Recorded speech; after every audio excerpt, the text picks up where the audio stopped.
নমস্কার, জিজনাসাতে আপনাদের সকলকে স্বাগত।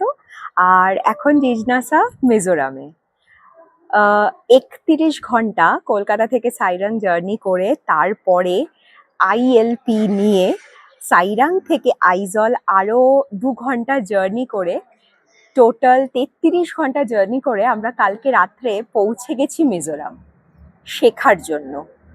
কিন্তু হঠাৎ কেন মিজোরাম চুজ করলাম, এই প্রশ্নটাই তো নিশ্চয়ই মাথার মধ্যে ঘুরছে। তো let's break it down. Why Mizoram? Mizoram, mi means people, zo means hill, ram means land. অর্থাৎ এটা একটা ল্যান্ড যেটা মূলত পাহাড়ি মানুষদের বসবাসের ক্ষেত্র। তাই পাহাড় সবসময় কিছু না কিছু শেখায়। আর এই পাহাড় কিন্তু হিমালয়ের মতন মানে উত্তরাখণ্ডের হিমালয়ের মতন পাহাড় নয়, এই পাহাড়গুলো একটু আলাদা। ধীরে ধীরে আমরা সেই নিয়েও আলোচনা করব।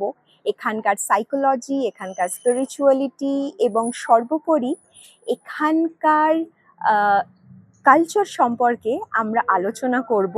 আমাদের পরবর্তী ভিডিওর জন্য অপেক্ষায় থাকুন। আর let's explore with us Mizoram. নমস্কার।